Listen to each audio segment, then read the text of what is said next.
Let's turn to Hebrews 5. The book of Hebrews is a very, very important book of the Bible. Very, very important. A book that says so much about the divinity of Christ, his work, and how he was able to accomplish salvation. So, I will take it step by step. Even if you are not able to use today's term to talk about, we'll still shift it and continue to until we make it very clear what Jesus came to do.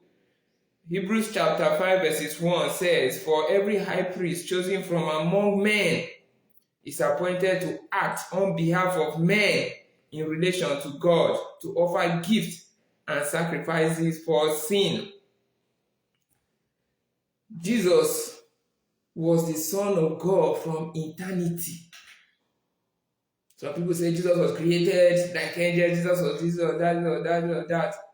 That argument is not important for us now. But where Jesus was coming from, he was not a servant. Where Jesus was coming from, he was already king. He was already Lord. He was already a son of God. So he is not somebody that needed to submit or subject to any element. He was someone that when he was giving birth to, he will be. So this is how people pass through childbirth. This is how people become grown. This is what people struggle with. I remember when we were growing up, there were days that we go and fight. There are days that people make us angry. There are days that we don't even have food to eat. Not as if there's no food in the house, we don't know how to cook. And our mother will not be around. Sometimes we'll have to go and take curry and then do something, and then maybe if there is soup or something in the house so that we can. What am I trying to say? You will learn through all of these processes. For Jesus, these were things that he had never experienced. And the correct thing to do is that he must become man to become a priest that can do the work to save man. That is why some non-religious people or Muslims will come out to say Jesus was not a God, Jesus was not a deity, Jesus was not this or not that Jesus was an ordinary man. That how can God be man? How can God go to toilet? How can God? You are talking nonsense. You are speaking out of folly. That is not what it is. The requirement to save man is that you have to become like man. The requirement to save man, to save man, you have to become like man. What did Jesus do? Jesus had to be born of the Virgin Mary so that through his birth he can become man, experience what man had passed through in every aspect of the man. Let's look at that verse 1 again. The Bible said, he must be chosen among men. He must be appointed. And he must offer gifts and sacrifices for sin. How can somebody that is not man do all of these things?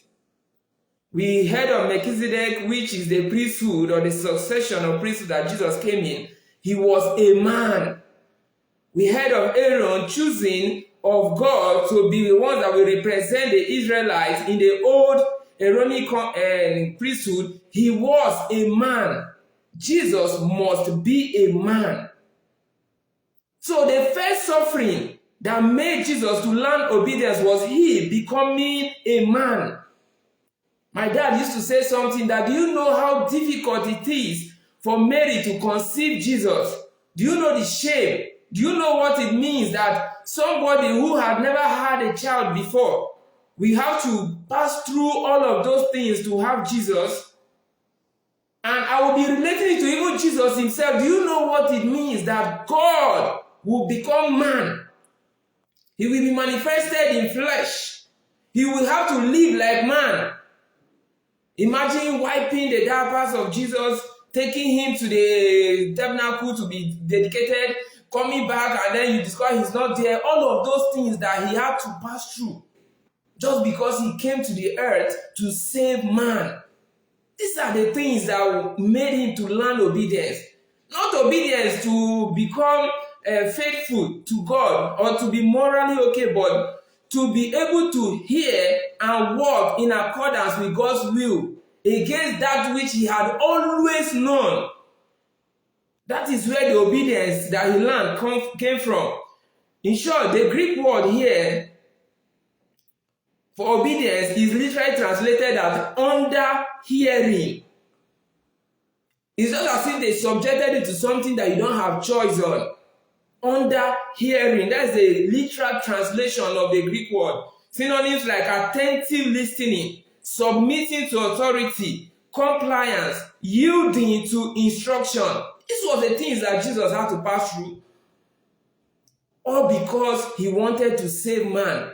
So the first thing I will establish today is that Jesus learned obedience in the suffering, and that suffering was for you. The suffering of Jesus was for you.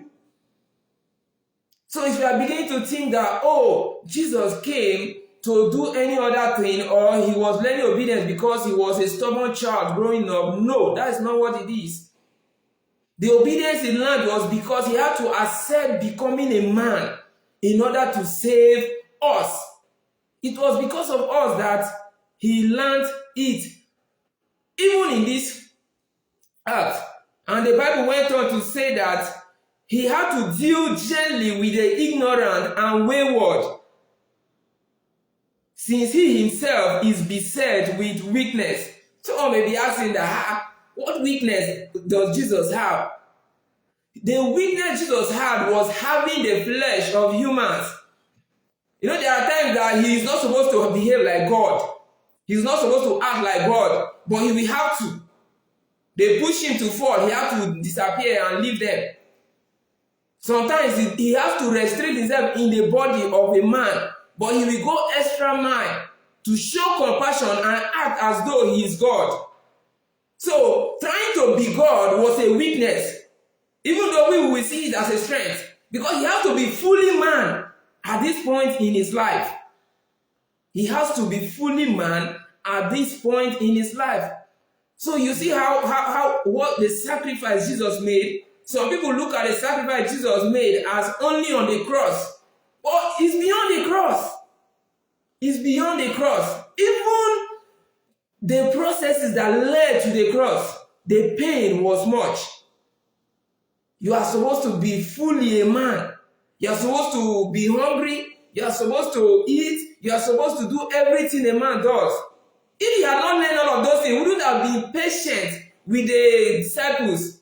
Because after teaching and teaching and teaching, when he asked a question, they will say, God, we don't know this one, no. Maybe you should explain better. So many things, so many mistakes they made. You know, but he will still take time and begin to teach and teach and teach again. There's a particular point that he reached. And then he was talking to a woman at the well in Samaria, and they came to him and said, have you eaten?